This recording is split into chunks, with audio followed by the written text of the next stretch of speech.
A very good morning, good afternoon. I'm not sure if there are colleagues and friends who are joining us where it is in the evening. In the event that there are, good evening to you. I do hope that you are all keeping safe and healthy. Uh, and we very much thank you for joining us. I would like to once again thank colleagues, members of the Commission, and staff of the Secretariat for putting together today's session and connecting us all for the second day of the 66th Ordinary Session of the African Commission on Human and People's Rights. As you all recall, we started yesterday the 66th Ordinary Session, Agenda Item 3, on the situation of human rights in Africa with a focus on human and people's rights in the context of COVID-19. We have started receiving submissions of statements from states parties to the African Charter on Human and People's Rights, from national human rights institutions, and from civil society organizations with observer status with the African Commission on Human and People's Rights. We will be continuing with Agenda Item 3 for the first half of the session. Accordingly, I will start by giving the floor to states who requested to make their statements. I would like to once again thank states parties representatives who have joined us here today for this session. And I do hope, and indeed I appeal to all state representatives to be with us during the course of this session so that they are able to respond to the various issues that would arise with specific reference to how the human rights situation stands in their specific country context. So without further ado, I would like now to call on the representative of the Republic of Angola, His Excellency Dr. Francisco Manuel Monteiro de Queiroz, Minister of Justice and Human Rights. Minister, I do understand that you are on standby. If you are following me, kindly take the floor. And I would like to indicate to you and to all participants that state parties do have 7 minutes for making their statements. Minister, are you here with us? Good morning. Please use the list that I did and update.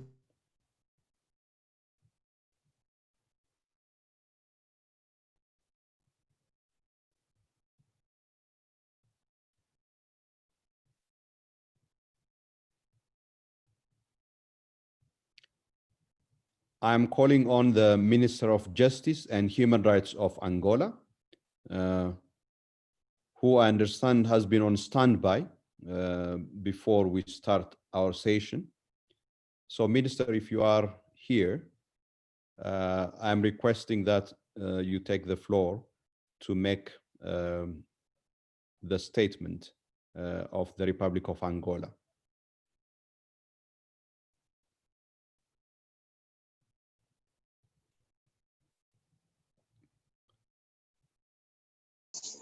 Colleagues in the Secretariat.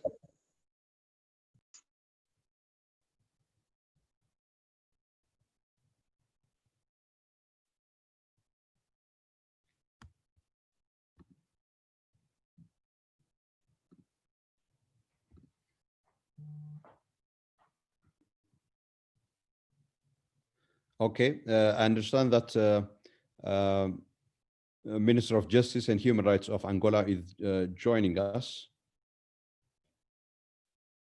And may I also remind colleagues and excellencies as they take the floor to put the mics on and also the video on.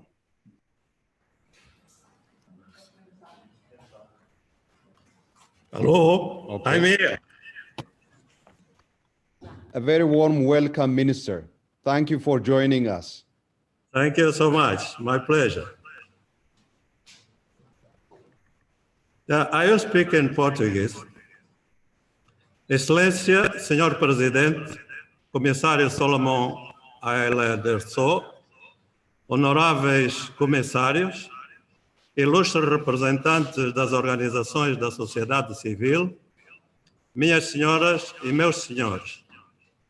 É para nós uma honra participar na 66ª sessão ordinária da Comissão Africana dos Direitos Humanos e dos Povos. Esta sessão ocorre numa altura em que o mundo está assolado pela Covid-19.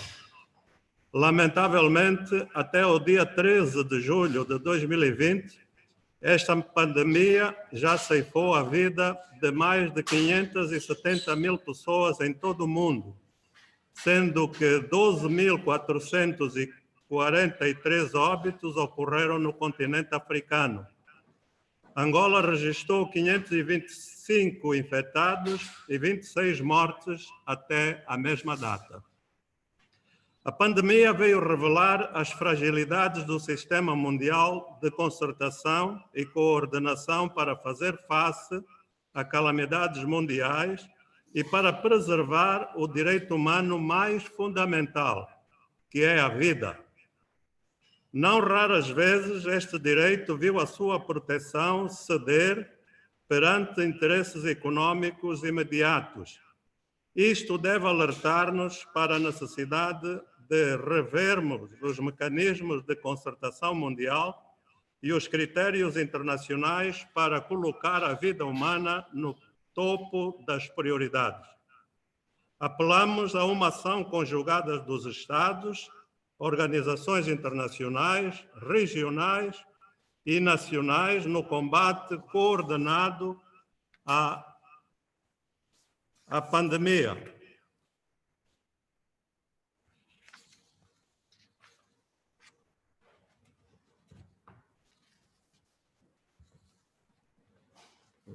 Falta uma página.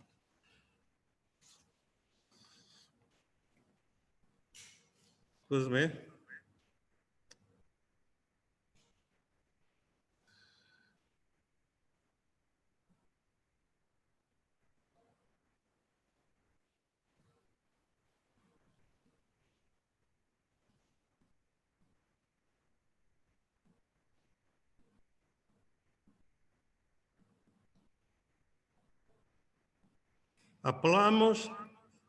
Saudamos por isso o lema dessa sessão ordinária da Comissão Africana dos Direitos Humanos e dos Povos, focado nos direitos humanos em África face à Covid-19.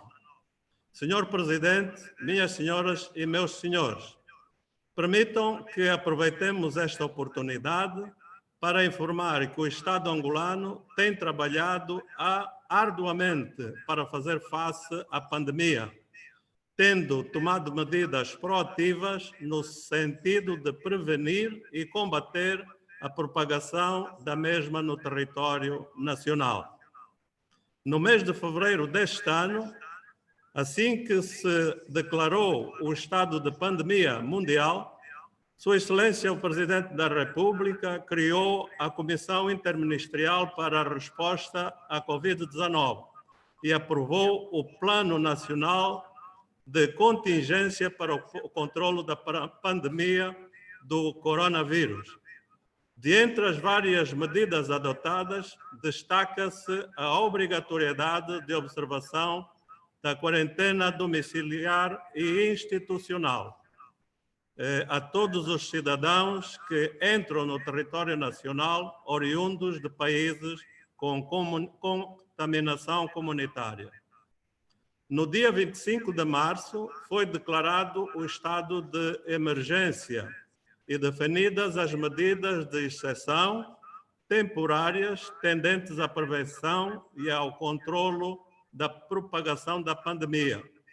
Por força do estado de emergência, foram suspensos alguns direitos fundamentais, Do facto, foi dado conhecimento ao secretário-geral das Nações Unidas, a quem foram prestadas garantias de que os direitos suspensos foram reduzidos ao mínimo e restringiram-se à necessidade de prevenir e combater a doença para evitar uma eventual propagação descontrolada do vírus. Os angolanos deram mostras da sua maturidade cívica e cumprem com disciplina as regras impostas pelas autoridades sanitárias, mesmo à custa do sacrifício do direito fundamental de livre circulação. Os efeitos desta situação atingiram também as empresas, a economia formal e informal, a indústria e o comércio interno, a agricultura, a prestação de serviços e toda a vida econômica do país, numa altura em que Angola já fazia frente a uma grave crise econômica e financeira, resultante da baixa abrupta do preço no mercado internacional do seu principal produto de exportação, o petróleo. Apesar da falta de recursos financeiros, o Estado angolano criou condições sanitárias, adquiriu material de biossegurança, construiu infraestruturas para atender os pacientes da Covid-19, deu treinamento ao pessoal médico e sanitário a nível nacional, ergueu hospitais de campanha e organizou centros de quarentena institucional a nível nacional para atender os pacientes da Covid-19, sendo que todos os custos estão a ser suportados pelo Estado angolano. Igualmente, foram realizados voos humanitários para acudir ao clamor dos angolanos no exterior, tendo trazido para o país até o momento mais de 5.000 angolanos. Uma ampla campanha de recolha de bens para apoiar os cidadãos mais carenciados foi realizada com a participação voluntária de toda a sociedade angolana. Como resultado desse ingente esforço de toda a sociedade, foi possível restringir às províncias de Luanda e Kwanza Norte os casos positivos da doença. Senhor Presidente, meus senhores, minhas senhoras, o Estado angolano está engajado e continuará comprometido com a promoção, defesa e fiscalização dos direitos humanos em Angola. Nesta conformidade, o Executivo angolano aprovou, através do Decreto Presidencial número 100/20, de 14 de abril, a Estratégia Nacional dos Direitos Humanos. Trata-se de um instrumento de políticas públicas em direitos humanos, integrado por um quadro de ações a desenvolver para conquistar a maioridade nacional em direitos humanos, cujo primeiro passo consiste em exercer a legitimidade resultante da soberania nacional para sermos nós próprios, os angolanos, a nos avaliarmos, denunciarmos, corrigirmos e condenarmos as nossas falhas em matéria de direitos humanos. Nesta perspectiva, os direitos humanos em Angola foram elevados à categoria de questão de segurança nacional, cujo acompanhamento deve ser realizado periodicamente pelo Conselho de Segurança Nacional, presidido pelo Presidente da República, mediante relatórios dos comitês locais de direitos humanos nas 18 províncias, nos 164 municípios e em todas as comunas e localidades do país.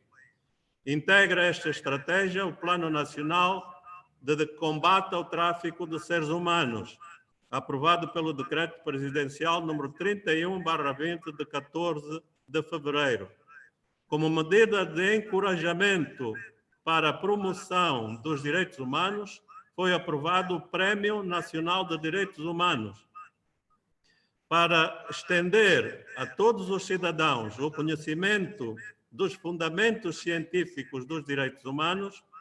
Foram assinados com 5 universidades do país protocolos para ensinar estas matérias nas universidades.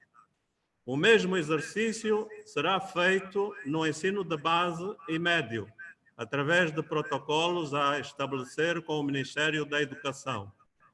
Para que a Estratégia Nacional de Direitos Humanos tenha sucesso, é fundamental o envolvimento da sociedade civil numa parceria construtiva para cooperar na melhoria do desempenho do Executivo em matéria de direitos humanos e mobilizar a sociedade civil para a sua promoção e defesa. Honorável Presidente, minhas senhoras e meus senhores, a Estratégia Nacional dos Direitos Humanos pressupõe o esforço ou reforço dos compromissos da posição da República de Angola aos vários instrumentos internacionais e regionais de direitos humanos. Os principais tratados da União Africana em matéria de direitos humanos, em que assenta a Estratégia Nacional, são Minister, a Africana dos Direitos Humanos e dos Povos, Minister, o protocolo. Yes? Minister, I don't want to interrupt you, but I do hope that you are concluding. Yeah. Time is out. Time is shortly out. Please conclude. Okay. I'll give you 2 more minutes. Okay, thank you so much. Yeah. Aderimos igualmente aos 2 protocolos relativos ao estabelecimento do Tribunal Africano da Justiça e dos Direitos Humanos e assinamos o protocolo sobre os direitos da pessoa com deficiência em África e dos direitos da pessoa idosa. Igualmente foi ratificada a Carta Africana para a Democracia, Eleições e Governação. A nível das Nações Unidas, assinamos praticamente todos os instrumentos internacionais sobre direitos humanos. Senhor Presidente, permita-me que termine com um apelo simples, mas muito importante neste período de pandemia. Stay safe, stay home. Thank you so much.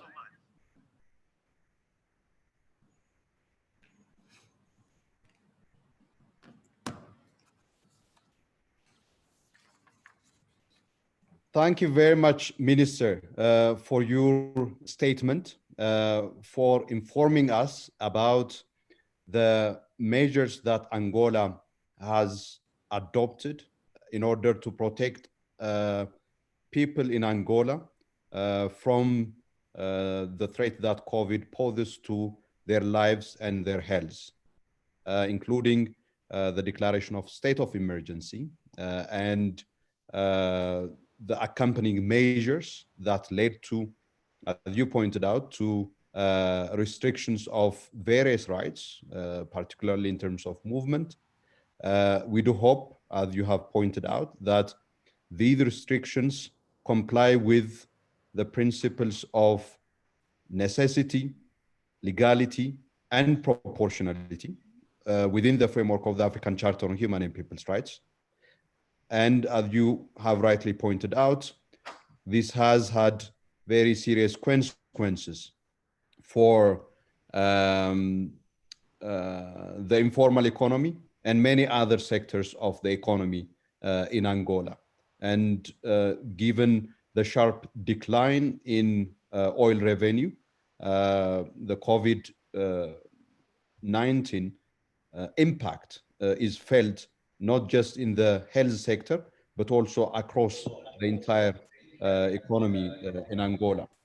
So I do hope that this is an opportunity for Angola to look into diversifying its economy. And I also take note of the human rights measures that have been adopted, particularly in terms of legislative actions. The adoption of the human rights strategy, we very much welcome that strategy, Minister. We also welcome the fact that human rights are made part and parcel of training curriculum in higher education institutions in all the 5 universities in Angola. I in particular congratulate you and the Republic of Angola in adopting the various African treaties, particularly the protocol to the African Court of Justice, and of course, our own protocol of the African Commission relating to the right of persons with disabilities and the rights of older persons, and also the African Charter on Democracy, Elections, and Governance. We very much welcome the adoption, the ratification of these instruments. We look forward to continuing constructive engagement with the Republic of Angola through you, Minister, the Minister of Justice and Human Rights. Thank you very much again, Minister. We do hope that you continue to follow our proceedings. And as you would know, there would be statements relating to the human rights situation in Angola that civil society organizations may raise, in respect of which you may wish to respond. So I encourage you to stay connected for our proceedings. Thank you very much once again. May I now request the representative of Sahrawi Arab Democratic Republic.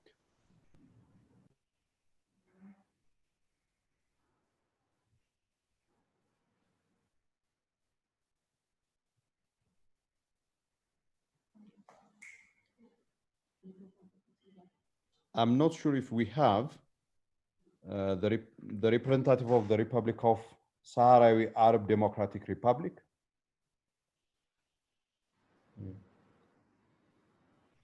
Wadad Mustafa Fadli. Colleagues, in the Secretariat, have you been informed if Mr. Sorry, I don't know if it is Miss or Mr. Fadli is available? Okay, looks like that we don't have confirmation of the presence of the representative of the Sahrawi Arab Democratic Republic. So I would now proceed to non-governmental organizations with observer status with the African Charter, with the African Commission to take the floor. May the first speaker is from REDHAC. REDHAC. Observer status number 424.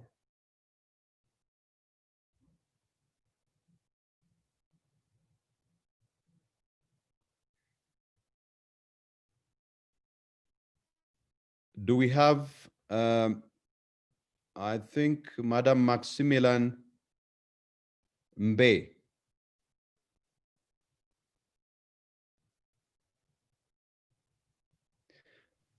Okay, as I wait confirmation of the presence of REDH. Hello? Okay, do we have? Okay. Once again, let me also remind the next speaker so that they are on standby. I have the next speaker from Amnesty International, Dr. Jafet Beagon. The third speaker from Minority Rights Group, Jennifer Castello. I would request that you be on standby. I now give the floor to, yes, thank you for putting your mic as well as the video on. Please proceed. You have 5 minutes, please. Excellence, Monsieur le Président de la Commission africaine des droits de l'homme et des peuples, honorables commissaires, Mesdames et Messieurs les représentants des États parties, chers collègues, permettez-moi au nom des 8 pays de l'Afrique centrale que couvre le REDAC de vous adresser nos chaleureuses salutations et encouragements en ce temps difficile. Nous voulons souhaiter la bienvenue à tous les commissaires nouvellement élus à la Commission africaine des droits de l'homme et des peuples, nous leur réitérons notre soutien. Le monde entier fait face depuis février 2020 à une crise sanitaire sans précédent liée au coronavirus. Pandémie qui a déjà fait plus de 3000 morts dans 54 États africains, infectant plus de 90 000 personnes en Afrique centrale.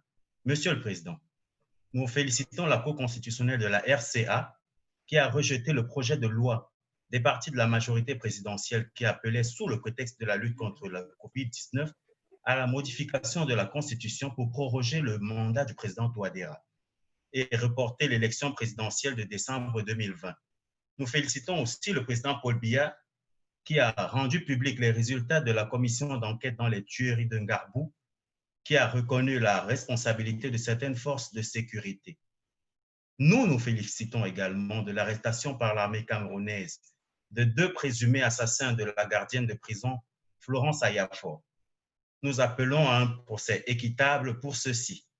Dans cette déclaration, nous serons focus sur 5 pays, le Cameroun, la RCA, la RDC, le Tchad et le Gabon. Et nous allons aborder les violations des droits humains, les atteintes aux libertés fondamentales, les arrestations et détentions arbitraires, les violences policières, exécutions sommaires ou extrajudiciaires, les menaces et représailles à l'encontre des défenseurs et les crises sociopolitiques et sécuritaires. Sur les violences sexistes, en RDC, le 30 avril 2020, violente attaque du président du Sénat à la sénatrice Bijou Goya. Au Cameroun, le 1er mai 2020, insulte sur les réseaux sociaux du ministre délégué auprès du ministre de la Justice à l'encontre de Maître Félicité Zefman, avocate et défenseur des droits humains. Sur la protection des prisonniers, libération de 11 874 prisonniers en Afrique centrale. Nous appelons à plus de libération, notamment les femmes et les mineurs, dans les prisons surpeuplées. Sur les atteintes aux libertés d'association, de réunion, d'opinion, d'expression, en RDC au Cameroun, au Tchad, en RCA au Gabon, interdiction de mener les activités aux ONG. Comme un cas emblématique, le cas de survival au Cameroun et en RDC. Sur les arrestations et détentions arbitraires en RDC, le 28 mai 2020, Taylor Ngengonga, Peter Tetunabo, Yannick Mokanga et le journaliste Fabrice Ngani, militants du mouvement Pona et Loko, sont arrêtés à Bumba. Une vingtaine de volontaires de survival au Cameroun sont également arrêtés.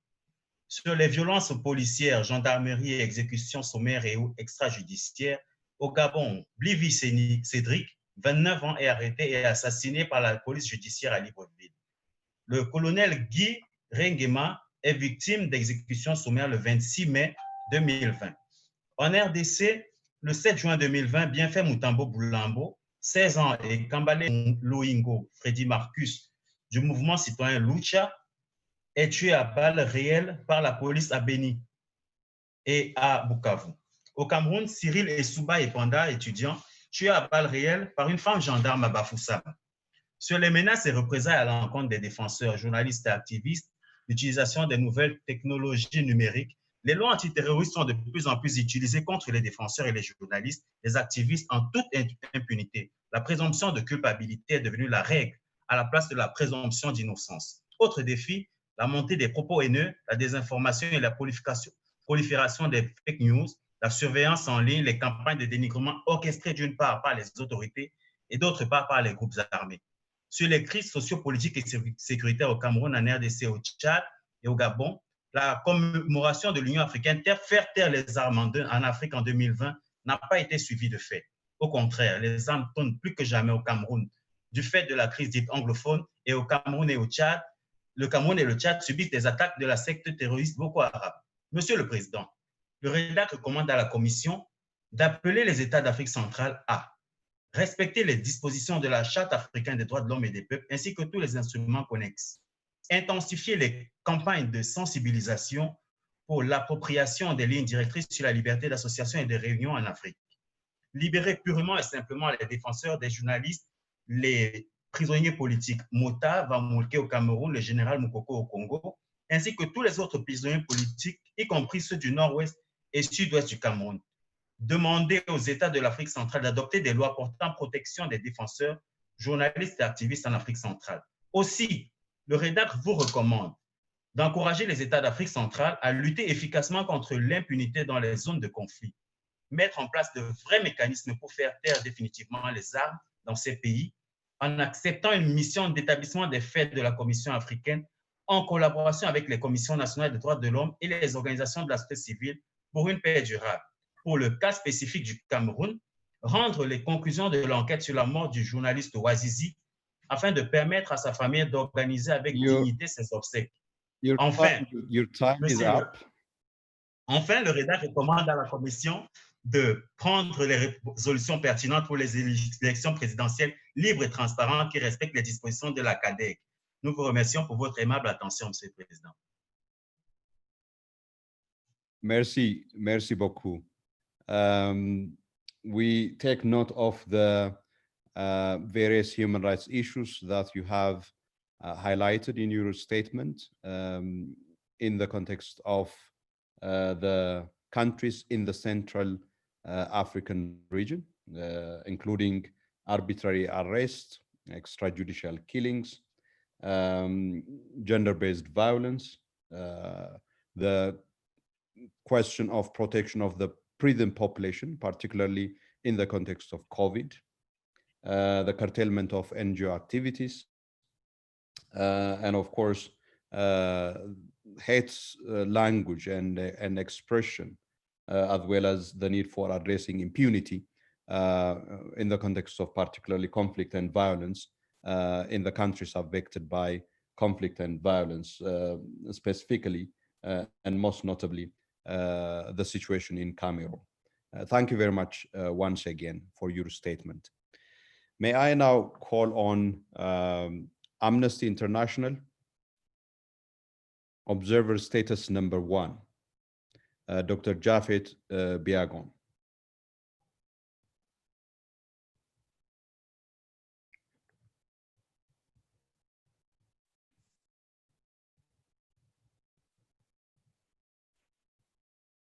Honorable Chairperson, thank you for this. You have 5 minutes, Dr. Biagon. Thank you, Honorable Chairperson. Amnesty International welcomes this opportunity to address the African Commission on this occasion of its 66th session. And we wish to join the human rights community in Africa to congratulate the 4 newly elected commissioners. We wish them well in their work going forward. Honorable Chairperson, in Africa as elsewhere, health workers have played an extraordinary role in the response to the COVID-19 pandemic. They have risked their health, well-being, and lives to ensure that people are able to access healthcare. In turn, there's been an unprecedented outpouring of public support and solidarity in many countries. However, governments are not adequately protecting them. Yesterday, Honorable Chairperson, as the session kicked on, Amnesty International published a global research into the rights of health and essential workers. The report covers 21 African countries. It reveals a common pattern. Many health workers are performing their jobs without adequate protection and in unsafe environments. In some cases, they have not received fair remuneration and compensation, despite the fact that they are experiencing high workloads. When they have tried to speak out about these concerns, some have faced repression from the state. In this statement, Honorable Chairperson, I would wish to highlight the repression of health workers in 2 countries, Egypt and Zimbabwe. In Egypt, authorities have used vaguely and overly broad charges of spreading false news and terrorism to arbitrarily arrest and detain healthcare workers who speak out and have subjected them to threats, harassment, and punitive administrative measures. 9 health workers, including 7 doctors and 2 pharmacists, were arbitrarily detained between March and June by the National Security Agency for expressing their health-related concerns, including in social media posts. Amnesty International calls on the African Commission to urge the Egyptian authorities to ensure that all health and essential workers are able to exercise their right to freedom of expression without fear of reprisals. In Zimbabwe, Honorable Chairperson, charges have been leveled against 13 nurses who were accused of contravening lockdown regulations by protesting to demand better wages and working conditions. the nurses were arrested on 6th July at Sali Mugabe Hospital as they were planning to have feedback meeting on their current labor dispute with their employer. 2 of them paid admission of guilt fines, while 11 were released on $15 bail after they appeared at a magistrate court on 7th of July. Amnesty International calls on the African Commission to urge Zimbabwean authorities to immediately and unconditionally drop the charges against the nurses and stop intimidating, harassing, and suppressing dissent, and instead start listening to the genuine concerns of health workers. Honorable Chairperson, the challenges that health workers are facing in Africa today are a symptoms of broader structural issues with healthcare and support and social support systems, which have been brought into sharp focus as a result of the pandemic. There's been a significant underinvestment of health and social care systems across Africa for many years, even though in 2001, states pledged in the Abuja Declaration to allocate at least 15% of their national budgets to the health sector. Amnesty International is calling on the African Commission to urge African states to increase budgetary allocations to the public health sector and to develop a plan to ensure that the public health system is adequately funded and staffed. This should include a detailed assessment of the amount of public health spending necessary to ensure that all persons can enjoy the right to health and options to finance increased public health spending. Thank you, Honorable Chairperson, for this opportunity. Thank you very much, Dr. Biagon, for the statement from Amnesty International, focusing specifically on the rights of health workers who indeed across the continent in this context of COVID-19 have put their lives on the line in order to protect the lives of those who have been affected by COVID-19. And we indeed, as the African Commission, salute and commend their sacrifice and also their service to the African public to protect health and to protect the lives of our people. We also take note of the various issues affecting and undermining the effective discharge of their responsibilities and their care and protection work, including in particular the conditions of work, the lack of adequate protection, the lack of compensation and remuneration, particularly given that they are expected to perform beyond the duty of call in this time of COVID.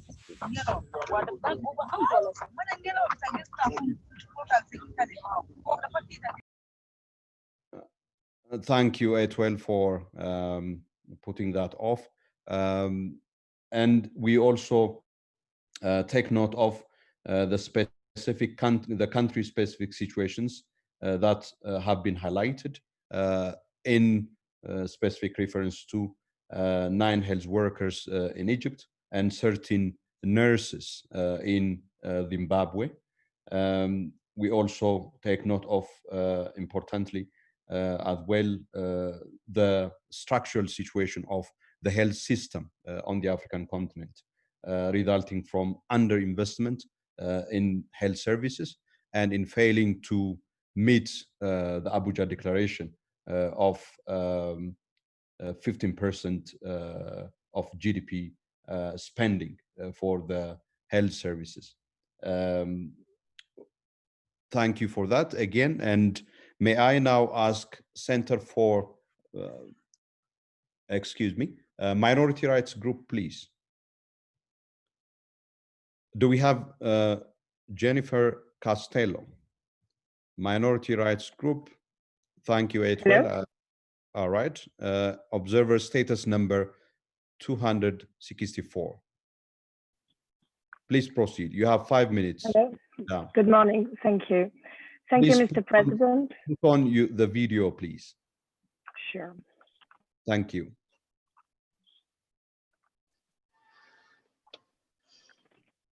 Good morning, everyone. Mr. President, honorable member of the Commission. Minority Rights Group and the Ogiek People Development Program make this statement today on behalf of the Ogiek community of Kenya. The Ogiek are an indigenous community of around 50,000 people who have been living in the Mau forest since time immemorial. For several decades, the Kenyan government has repeatedly subjected the Ogiek to forced evictions from their ancestral lands without consultation or compensation. Their rights to their land and resources have been denied. Among other things, the government has allocated their land to third parties, permitted commercial logging to take place, and persistently barred the Ogiek from accessing their land.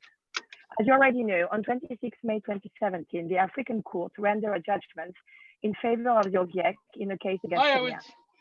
The court found that Kenya had violated the Ogiek's rights under various articles of the African Charter and included the recognition that the Ogiek are in lawful possession of their land and retain the right to reside there. It also ordered the government to take appropriate measure within a reasonable time frame to remedy all the violations established and to inform the court of the measures taken. The African Court deferred its decision on reparations, and so a hearing was scheduled on 5th March 2020. It was ultimately rescheduled because the government of Kenya failed to submit its written observations. The hearing has since been indefinitely postponed due to the COVID-19 pandemic. Since the judgment, the situation of the Ogiek has deteriorated. The government has taken no meaningful measure to implement the ruling or redress the violation, despite the creation of 2 task forces, which appear to be just more broken promises. The Ogiek, including OPDP staff members, are routinely harassed, intimidated, and threatened with violence by the Kenya Forest Service and members of non-Ogiek settler communities. The Ogiek's living conditions and access to public services have deteriorated, and in addition to constant government harassment and discrimination, eviction of Ogiek community remain commonplace. Notably, in November 2019, the government violently evicted 17 Ogiek families, so approximately 170 people from Masai Mau, and more recently, the situation has gotten far worse. It started on 2nd July 2020 and continuing every day last week. The Kenya Forest Service has engaged in a large-scale operation that has evicted hundreds of Ogiek located in Eastern and Masai Mau. As of 9 July, at least 100 Ogiek families comprising approximately 600 people have been evicted from their homes. Over 300 houses, structures have been demolished. Fences for homesteads, farms, and livestock have been destroyed. The devastating economic aftershock will impact families who depend on subsistence farming and were forced to abandon crops and livestock. The sudden and unannounced nature of these evictions have traumatized victims who were sheltering in their homes from the COVID-19 pandemic. This is especially concerning in the case of children and vulnerable members of the community. Regrettably, we expect more families will be added to the list in the coming days as these evictions continue.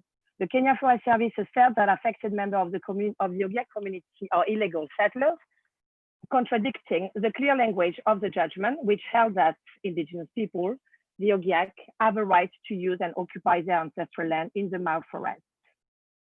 While the government of Kenya had previously announced it would establish a moratorium on eviction during the pandemic, it has continued evicting communities across the country, including the Ogiek.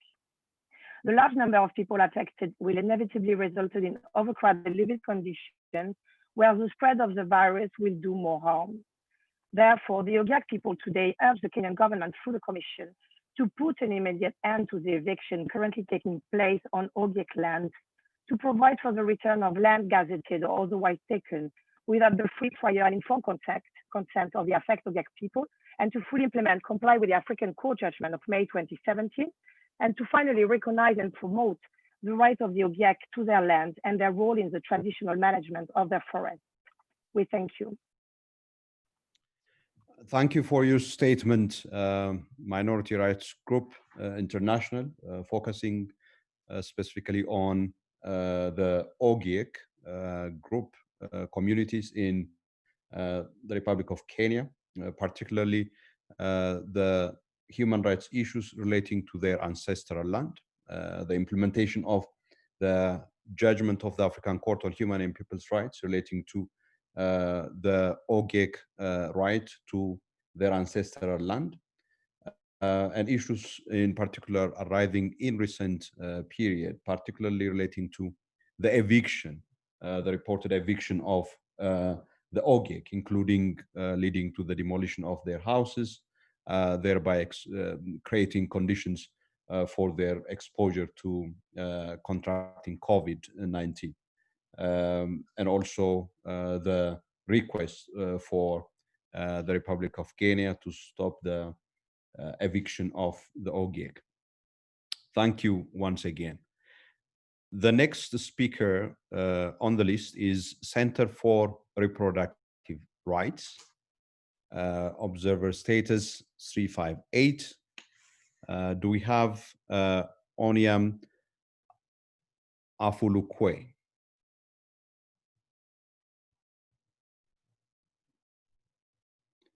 Looks like that we don't have. Okay. May I also take this opportunity to request colleagues taking the floor to ensure that their names are the same as the names that they have registered with for taking the floor, so that we have clear identification between the names speaking and the names who have registered to speak. Thank you very much. The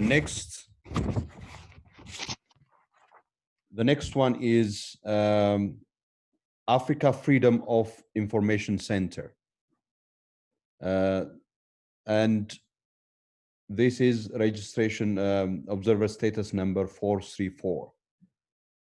Do we have Susan Juliet Agwang?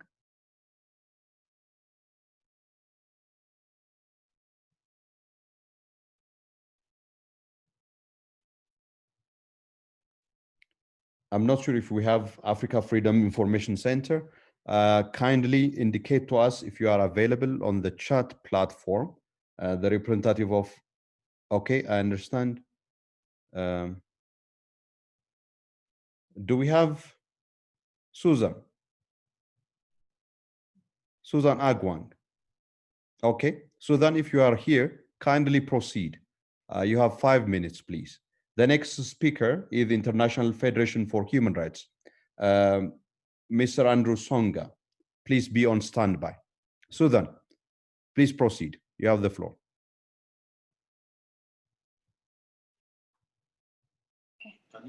Hello.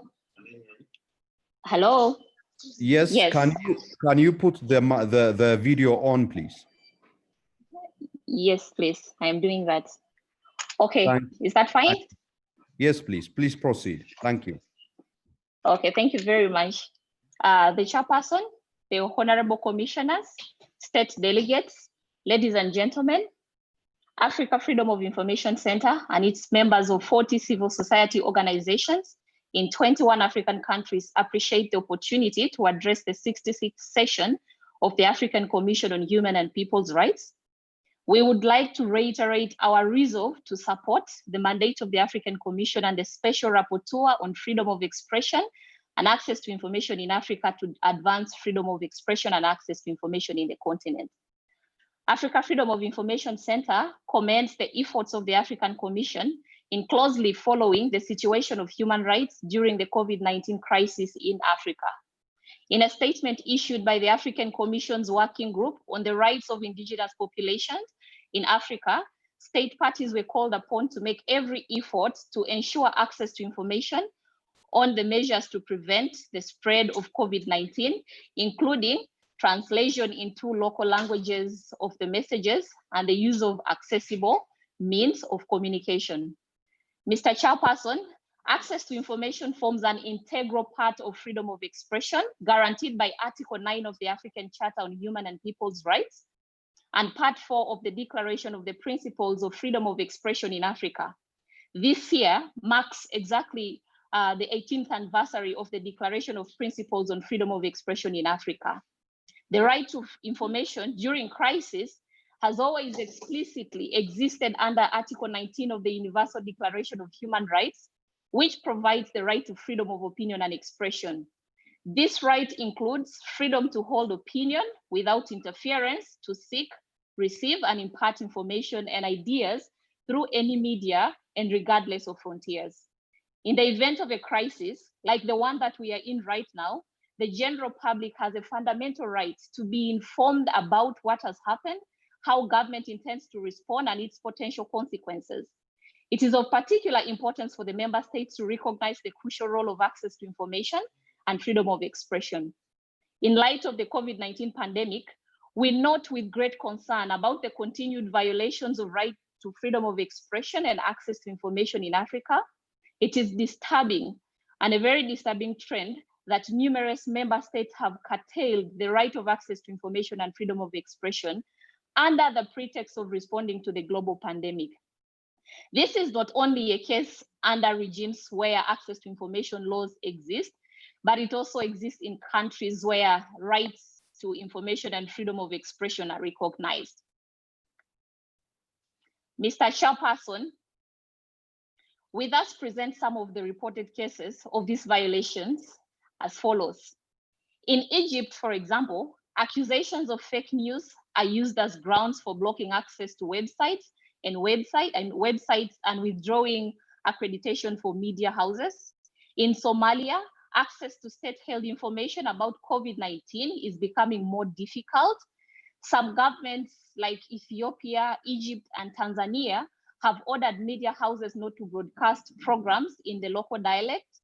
In Tanzania, further, the government continues to suspend licenses and fine media outlets for airing and publishing information that it considers to be fake news. In Ethiopia, Mr. Chairperson, the government recently issued blanket internet shutdown, cutting the entire nation off and denying citizens access to information. Mr. Chair, there is also prevalence in criminalization of COVID-19 related offenses.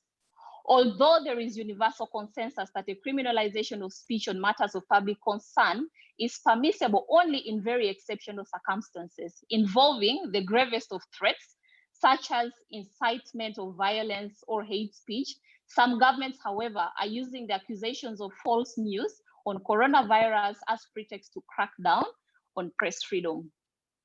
In Nigeria, Mr. Chair, the government passed the Coronavirus Infectious Diseases and Related Matters Law against the spread of false information. The Nigerian government has also used the Cybercrime Act to clamp down on journalists who spread allegedly false news on COVID-19. There is also arrests. Your time is coming to an end. Please conclude. Okay. Mr. Chairperson, we therefore reiterate that internet access is very essential. Access to information is very fundamental, and freedom of expression can only be enabled when we have access to information. We therefore call upon the African Commission on Human and People's Rights to, 1, engage the African Union member states where gross human rights violations are prevalent to immediately promote and protect the citizens' right to information and freedom of expression. We also urge the African Union to assist in the process of adoption of a special resolution calling upon the AU member states to adopt and implement national access to information laws, which should be in line with the model law on access to information in Africa. We lastly call upon for review and harmonization of laws to ensure consistency with regional and international standards on the right of access to information. Thank you very much, Mr. Chair, for your consideration. Thank you very much for that statement from the Africa Freedom of Information Center for underscoring the importance of freedom of expression and access to information provided for under Article 9 of the African Charter on Human and People's Rights. This right is a fundamental right, which is more important in this time of pandemic, particularly in the context in which our health systems remain weak, and therefore one of the most important sources of safeguarding the health and life of people is through providing information that would help them to protect themselves from COVID-19. We very much definitely take note of that, and indeed our commission had issued a statement to that effect during the course of this pandemic season, underscoring the importance of this right. We have taken note of the various violations or alleged violations of this right to freedom of expression and access to information, as it has been curtailed or restricted in the context of COVID-19, or on account of the application of certain standards, such as the distribution of false information, or the use of cybersecurity laws and similar laws, particularly affecting media houses and journalists in various countries, and also taking account of the arrest of journalists in Nigeria in relation to the Cybercrime Act, and also the blanket internet shutdown in Ethiopia, which had affected the entire public in the country.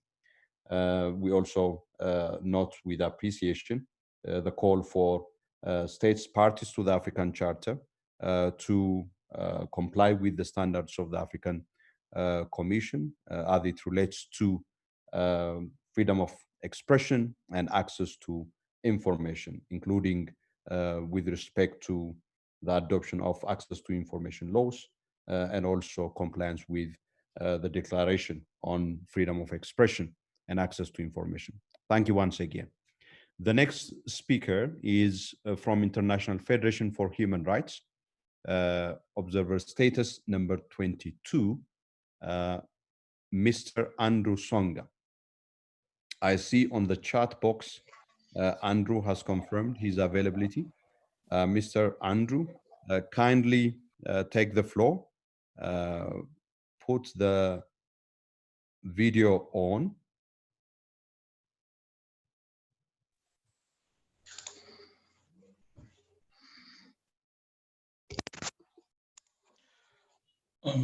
Thank you, Honorable Chairperson and Commissioners. You have 5 minutes, Andrew. The next speaker is Tanzania Human Rights Defenders, Onesemo Olengrumwa. Kindly be on standby. Andrew, please take the floor. Thank you. Honorable Chairperson and Commissioners, the International Federation for Human Rights appreciates the opportunity to address you on this occasion of the 66th and now first virtual ordinary session of the African Commission on Human and People's Rights. We extend our warm compliments to the recently sworn-in commissioners and wish them a successful tenure. The virtual format for this session is indeed testament to the immense global health crisis we are currently facing with the COVID-19 pandemic. Statistics from the African Center for Disease Control and Population reveal that the pandemic has already resulted in over 500,000 cases and over 12,000 deaths on the continent. Honorable Commissioners, the pandemic has understandably compelled states to undertake extraordinary measures in the aim of preserving public health. These measures have included quarantine, border closures, travel bans, business and school closures, and curfews, but to name a few. However, we are concerned by increased reports of human rights abuses being committed within the context of these measures. In Kenya, for example, its National Human Rights Institution for the period of 17th March to 6th June 2020 documented 10 cases of loss of life and 87 varied cases of inhuman and degrading treatment caused by law enforcement officers who are enforcing curfews and lockdown measures. Similar reports have arisen in Nigeria, Uganda, and South Africa. It is for this reason that FIDH wishes to emphasize that state parties are duty-bound to ensure their responses comply with the African Charter on Human and People's Rights. Therefore, we identify with and reiterate the guidance already issued to state parties by this esteemed commission, and in particular, that states uphold the principle of legality, that they uphold non-discrimination and equality with particular attention to denouncing the stigmatization of COVID-19 patients and their families, ensuring access to information, the protection of vulnerable groups, addressing conditions within prisons and places of detention, including through implementation of early release programs, upholding the right to health by enhancing the capacity of health facilities and according resources to health workers, enhancing social safety nets as part of the mitigation measures for the pandemic, and ensuring timely investigation and corrective measures to address reported human rights abuses encountered during the enforcement of lockdowns and curfews.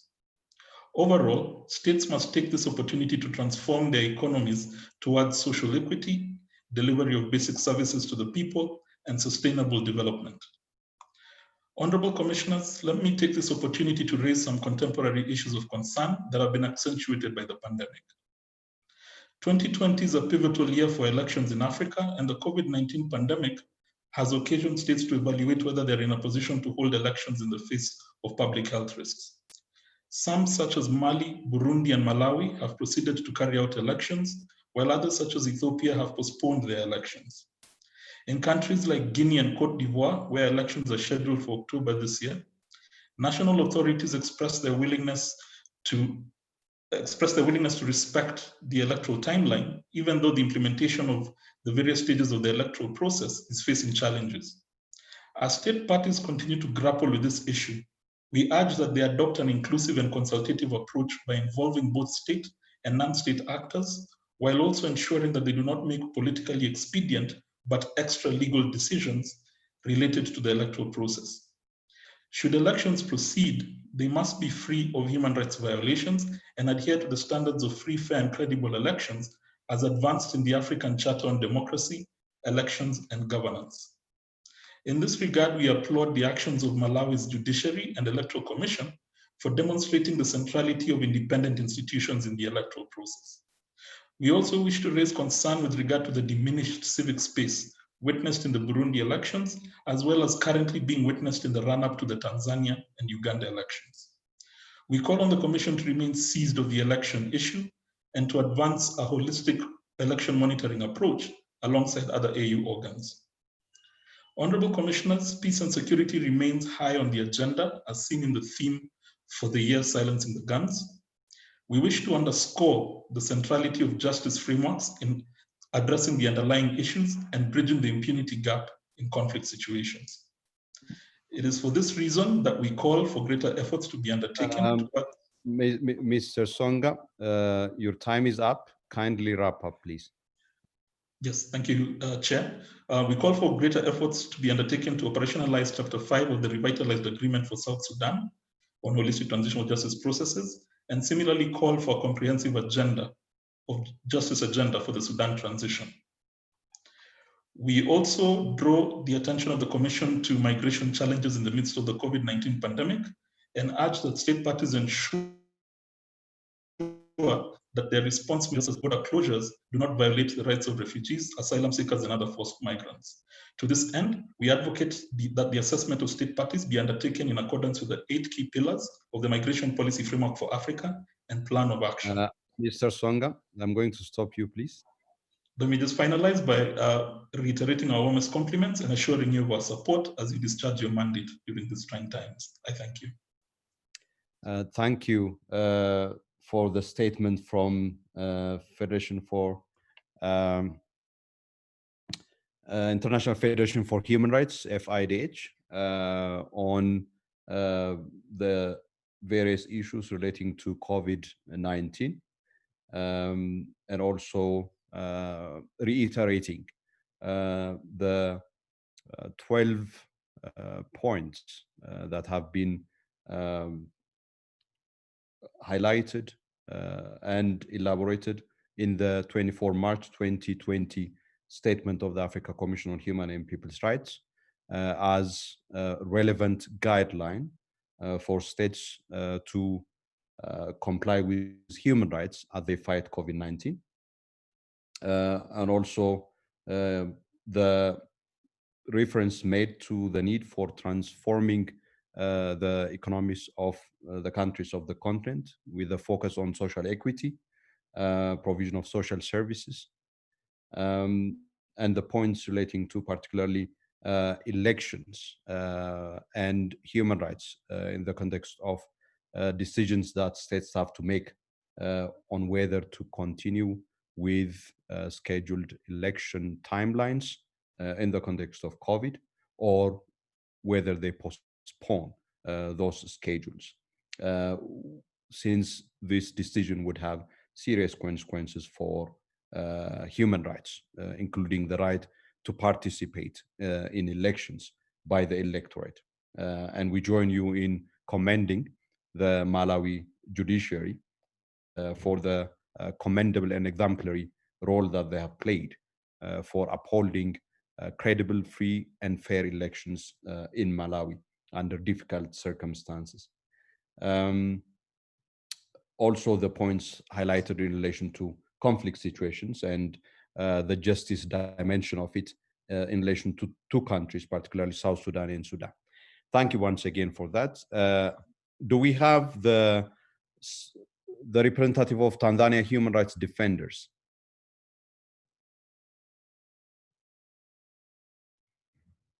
Tanzania Human Rights Defenders. Okay, I think we have.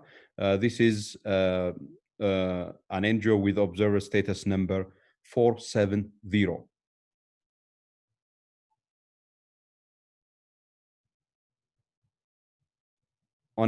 Onesmo Olengurumwa.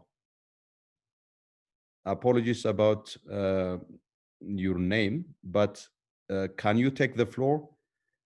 Put the video on, take the floor. As you take the floor, may I also request that representative of World Alliance for Citizen Participation, World Alliance for Citizen Participation, Civicus, be on standby.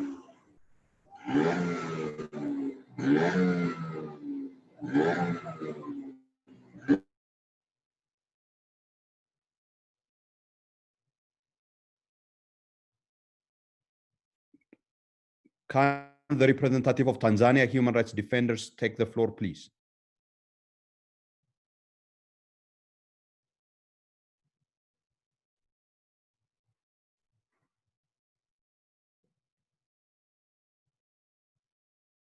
I'm not sure if we have the representative of the Tanzania Human Rights Defenders.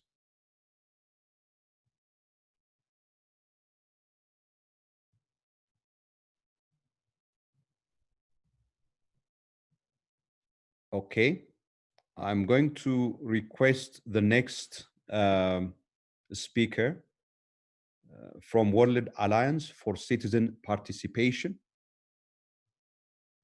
Civicus. Do we have Dr. Paul Mulindwa?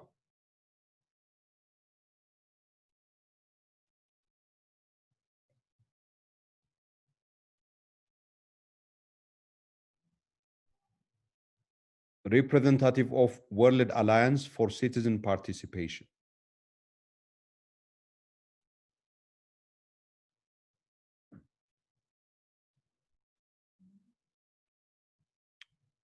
Okay. I'm moving on to request the next on the list, and the next on the list is AIDS and Rights Alliance for Southern Africa. AIDS and Rights Alliance for Southern Africa. Colleagues, can you indicate whether we have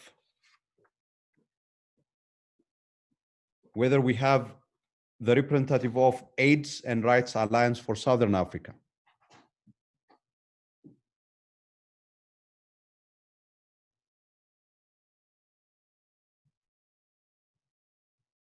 Okay, once again, let me just list the NGOs that requested the floor for them to be on standby. Tanzania Human Rights Defenders, World Alliance for Citizen Participation, Civicus, AIDS and Rights Alliance for Southern Africa. While waiting for them, I would like to request that the network of African national human rights institutions, represented by Mr. Gilbert Sibihogo, the executive director,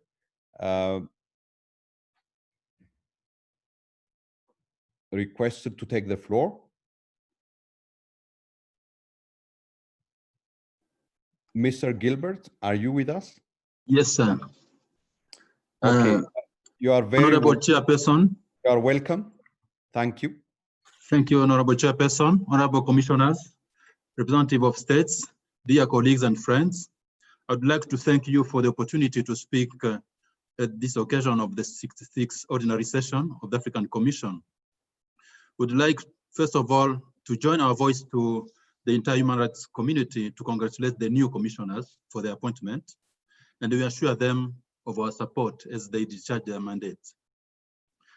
Namely, congratulate you, Chairperson, and the entire team of commissioners for organizing this session despite the challenges imposed on us by the COVID-19. This is a clear commitment you have towards upholding human rights on the continent. After the first case of COVID-19 was reported on the continent, states put in place measures including curfews, lockdown, cessation of movements, state emergencies, among others, to curtail the spread of the virus. These measures were decided upon by states and orders issued to the security agents to enforce. To a large extent, there were no consultations with critical stakeholders on the best ways to dealing with the health crisis. Only people in sectors considered essential services were allowed to operate. Anyone who contravened the orders was brutalized, tortured, and ill-treated. Right to life was violated over non-compliance with measures, with example of 10 people reported to have died who were killed not because of not wearing masks in Kenya. Cases of arbitrary arrests and detentions and even quarantine were also reported. Some states abdicated their human rights obligations. Torture, unjustified denial of freedom and liberty reigned. The Universal Declaration of Human Rights, the African Charter on Human and People's Rights, and other human rights instruments did not matter. This set a wrong precedence.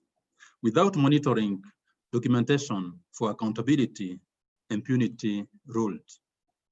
In fact, as recorded by the National Commission on Human Rights of Nigeria, more lives had been lost as a result of excessive use of force than COVID-19 in the first 2 weeks of enforcement of the measures. In addition to the excessive use of force, gender-based violence cases spiked, with some countries such as Tunisia, which reported more than a 5-fold rise. The right to access to basic healthcare, water and sanitation, food, among others, was also curtailed. Honorable commissioners, ladies and gentlemen, while it is impossible to be physically on the ground, NHRIs with robust electronic complaints handling system tapped into mobile applications and other forms of technology to gather data on human rights situation during the COVID-19 period. COVID-19 is not an enemy of the state only, but a threat to everyone, including those in authority. There is no point of militarizing the operations, especially against vulnerable and unarmed citizens. Consultations with relevant stakeholders, especially NHRIs, human rights CSOs, and other stakeholders could have helped in humanly and sustainably respond to the virus. One such instance which showed that collaboration could have given better results is the calls by NHRIs and other stakeholders for the congestion of prisons and other detention areas to limit the spread of virus. Ladies and gentlemen, on our parts as the network, we took the initiative of organizing a series of webinars to enable our members exchange experiences, challenges in response to the COVID-19. Honorable Chairperson, ladies and gentlemen, as plans get underway towards recovery from the effects and living with the pandemic, the network encourages multi-stakeholder consultations in drawing of recovery plans for an all-inclusive roadmap. The NHRIs and other human rights defenders are and should ensure a human rights approach are incorporated into the roadmaps as well as their implementation. We appeal for inclusion of NHRIs in early warnings, preparedness plans for future pandemics and other catastrophes. Human rights are an essential service. Through the African Commission on Human People's Rights, call on states. Your timing is, yes, please conclude. I'm ending to urgently initiate or accelerate ongoing police reform to ensure transformation of the police force into the police service for the people. We call upon states through the parliament to allocate enough resources to NHRIs to ensure they increase staff capacity as well as improve technical expertise, in addition to setting up online systems, especially for monitoring and data collection. We challenge partners and CSOs to support NHRIs in holding states accountable against their human rights commitment as defined by sub-regional, regional, and national instruments to which they are party. This includes NHRI submission of alternative reports to those of states, and most importantly, following up on the implementation of the decisions of the human rights bodies. We thank you, Honorable Chairperson, for the opportunity and look forward to supporting you in discharging your mandate. Thank you very much. Thank you very much for the statement from the NANRI. This is the joint platform of national human rights institutions in Africa, highlighting the various human rights issues that emerged in the context of COVID-19, covering a wide range of issues, some of which basically are restatement of human rights issues that we have heard from the previous speakers. Others underscore certain dimensions of issues, particularly those relating to the reform of security institutions, particularly in the context of health crisis and emergencies. The role that security institutions take should be different from the role that they take in other situations of emergencies. And this obviously presents a challenge for all of us at the human rights community. And in the concluding part, we have been challenged as human rights bodies and institutions and practitioners in terms of the kind of lesson that we have to take and whether or not the various human rights issues that we have come to witness can also be indications of weaknesses in the way we have been mobilizing for the promotion and protection of human rights, particularly in the context of health emergencies. And of course, I think important points have been highlighted relating to, I think, one worrying trend that we have witnessed during this COVID-19 pandemic is the spike in gender-based violence. And we have been provided with statistics exemplifying that, particularly indicating the five-fold increase in Tunisia, for example. And I think the most important other last point relates to, as states go to recovery and plan a post-COVID situation, the need for a multi-stakeholder consultation, the need for having a roadmap which is based on and have at its core human rights. We very much appreciate that. Thank you once again for that statement. And also for confirming your continuous support for the African Commission on Human and People's Rights and for holding us accountable. Thank you very much for that. May I now request if the speakers that I have mentioned earlier on are available?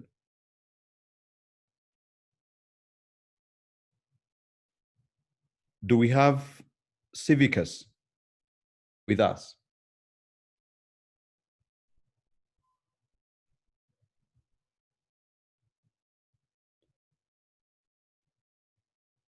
Do we have AIDS and Rights Alliance for Southern Africa?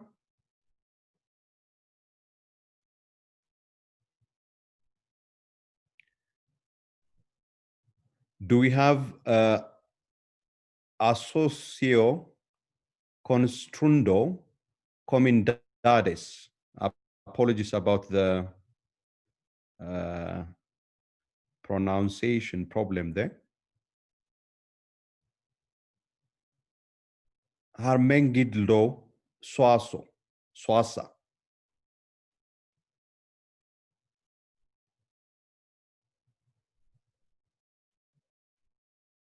So we don't have any of the list of speakers who requested for the floor.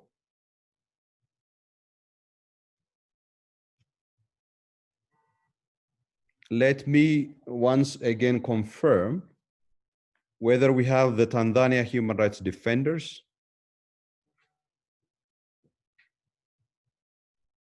World Alliance for Citizen Participation, AIDS and Rights Alliance for Southern Africa,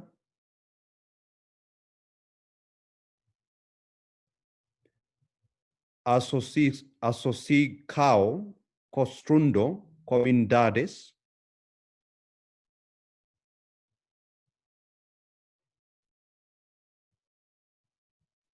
I understand that the representatives of these institutions that registered for taking the floor are not currently available. I would accordingly propose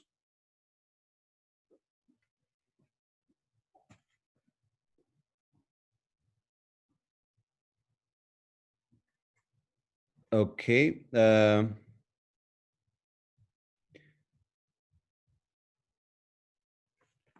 From I think yesterday we had a list, and one of them was Africa Policy Civilian Oversight Forum. African Civilian Policing Oversight Forum. Do we have the representative of the African Civilian Oversight Forum? IPAS Africa Alliance, again from the list from yesterday, IPAS Africa Alliance. I don't see any indication. Okay. SOS Enclave. SOS Enclave.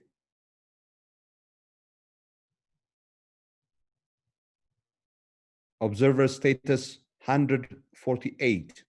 SOS Enclave. Madam Salimata Lam. Madam Salimata Lam, are you there?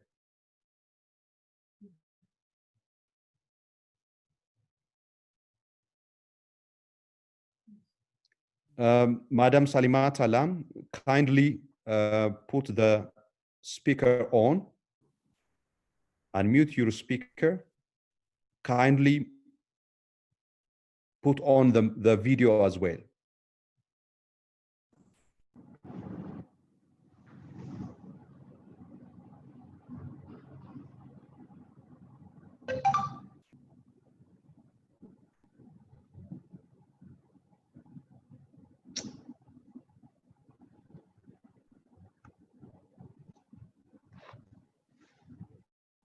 Please put on your video.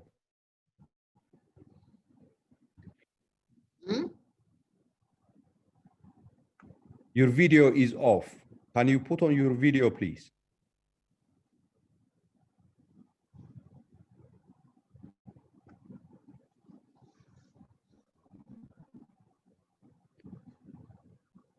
Thank you, Madam.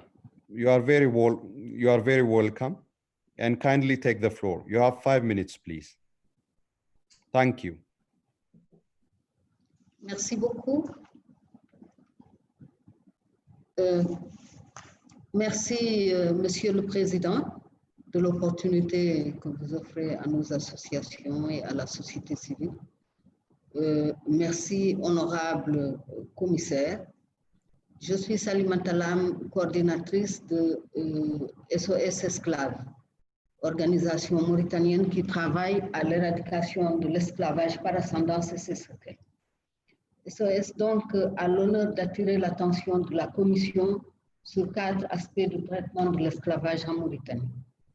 Depuis l'indépendance, les gouvernements successifs nient l'existence de la pratique de l'esclavage, mais promulguent des lois pour abolir l'esclavage, pour sanctionner ces pratiques et les criminaliser, pour créer des agences successives de prise en charge des séquelles de l'esclavage, des tribunaux spéciaux, une journée, et j'en passe.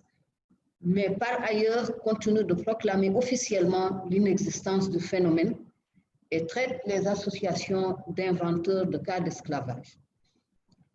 Je mets l'accent ici sur l'application de la loi qui a été promulguée en 2015 et qui reste très insuffisante dans le prononcé des peines, le suivi de l'exécution des peines, le niveau des indemnisations des victimes et la lenteur des traitements des dossiers. Toutes les affaires jugées à Néma, Nouadhibou, Nouakchott, dans les tribunaux spéciaux créés à cet effet ont connu des peines de délit simple, très en deçà de celles prévues dans le texte de la loi, avec une remise automatique des accusés en liberté provisoire ou sous contrôle judiciaire en attendant l'appel qui ne vient jamais. Aucun maître d'esclaves, pourtant condamné, n'effectue aujourd'hui sa peine de prison en Mauritanie. De plus, depuis le premier procès du tribunal spécial de Néma, nous en sommes à environ aujourd'hui à 18 affaires. Aucune indemnisation n'a été payée à une seule des victimes. En ce qui concerne la prise en charge socio-économique des survivants de l'esclavage, à chaque fois que le régime change, l'agence de prise en charge change de nom, change d'objectif, de domaine d'intervention et de bénéficiaire. C'est le cas aujourd'hui avec la nouvelle agence TADAM. La précédente, TAAZUR plutôt, la précédente TADAM s'occupait essentiellement des séquelles de l'esclavage, etc. Donc, ce qui fait que la population la plus vulnérable aujourd'hui, en l'occurrence les esclaves et descendants d'esclaves, au gré des politiques et de ces changements, devient de plus en plus vulnérable. La difficulté d'accès à l'état civil touche beaucoup plus les survivants de l'esclavage, ce qui entraîne une apatridie de facto et empêche ces communautés d'accéder aux services de l'État les plus basiques. Avec la pandémie Covid-19, la précarité des survivants et des descendants d'esclaves est plus évidente quand on n'a pas de maison, quand on ne vit que dans des baraques ou sous une tente, quand on a pratiquement 16 personnes dans une famille et qu'on n'a qu'un seul local de 16 mètres carrés. Avec Covid-19, comment se confiner, comment se protéger quand on n'a pas d'eau courante, on n'a pas de travail et de revenus ponctuels, la situation est extrêmement difficile. Donc SOS profite de cette tribune qui lui est offerte et de cette occasion qui lui est offerte de vous parler à vous, honorable commissaire de la commission de l'Union africaine d'appuyer ces recommandations auprès de l'État, qu'ils reconnaissent l'existence de l'esclavage, non seulement à travers les séquelles, mais aussi à travers ses pratiques, et qu'ils forment les forces de sécurité et les autorités judiciaires à être à l'avant-garde de l'éradication du phénomène, qu'ils instituent des mesures spéciales à l'endroit des rescapés de l'esclavage en vue de leur garantir un accès à l'état civil, un accès à un habitat décent, à une formation, à de l'éducation, l'accès de leurs enfants à l'éducation. Je profite donc de cette tribune pour demander aussi qu'il y ait une politique d'habitation, une politique d'habitation durable, décente pour tout le monde, parce que c'est un problème général en Mauritanie. Que dire maintenant des esclaves, des anciens esclaves qui n'ont pas de propriété, qui n'ont pas de revenus, qui n'ont rien. Les doter de terrains de culture et de moyens pour développer des activités d'élevage et d'agriculture. Renforcer les cours spéciales qui ont été créées contre l'esclavage. Les juges d'instruction, les procureurs spécialisés, qu'il y ait des forces sécuritaires spécialisées, formées, initiées à la loi ou formées à la loi contre l'esclavage, pour qu'il y ait des parquets spécialisés dédiés à ce phénomène de l'esclavage, comme cela a été fait pour le terrorisme, pour la drogue, pour la protection de l'enfance, etc. Initier enfin une réflexion et une concertation nationale autour de la question de l'esclavage et de ses séquelles. Nous avons fait le constat qu'il n'y a pas eu de mesures spécifiques de protection sociale pour les petits entrepreneurs au moment du début de Covid-19, avec toutes les bonnes mesures qui ont été prises. Il n'y a pas eu la participation et la consultation des acteurs, de la majorité des acteurs de la société civile, pour une réflexion concertée pour préparer une riposte contre le Covid-19. Ensuite, il y a eu une recrudescence en Mauritanie durant cette période de Covid-19 de la violence, de la violence surtout faite aux femmes. Nous avons enregistré environ 8 cas de fillettes qui ont été violées. Madame, merci beaucoup. Thank you so much, Madam, for bringing to the attention of the Commission. Merci beaucoup. Merci beaucoup, Madam. Thank you for bringing to the attention of the Commission the plight of slaves, former slaves and descendants of slaves in Mauritania, the challenge that these category of communities are facing in Mauritania, including in the context of COVID-19, are the result of their marginalized status and the discrimination that they face, which exposes them for the scourge of COVID-19, adding to an already existing set of issues that they face.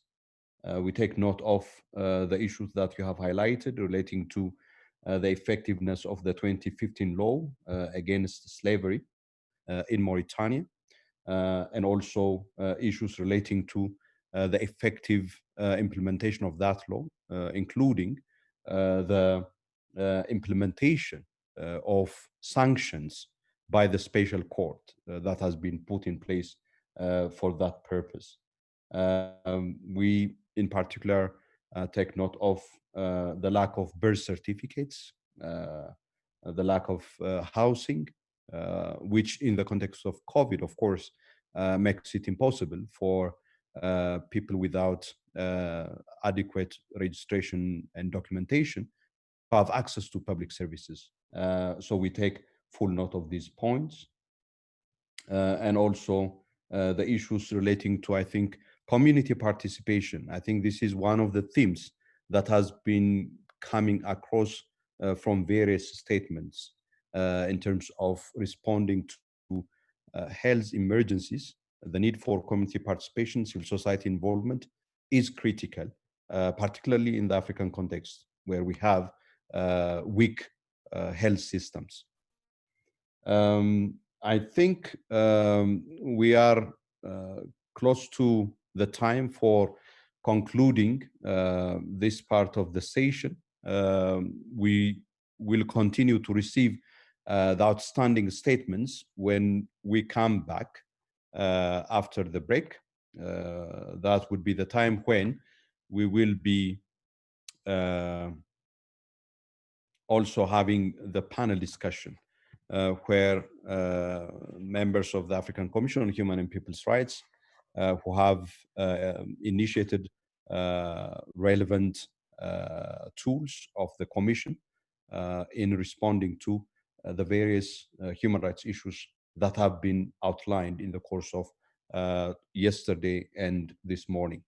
I would now, therefore, request that we all take a break and come back and at the appointed time. I think that would be at 11:15 GMT. 11:15 GMT. So we would be starting at 11:15 GMT with members of the Commission taking the floor to indicate the various actions taken at the level of the African Commission. Thank you once again to all colleagues, excellencies and friends for your active participation during this session and for your patience as we try to settle much more efficiently for this virtual platform session of the African Commission. We will reconnect again in at 11 GMT. Thank you.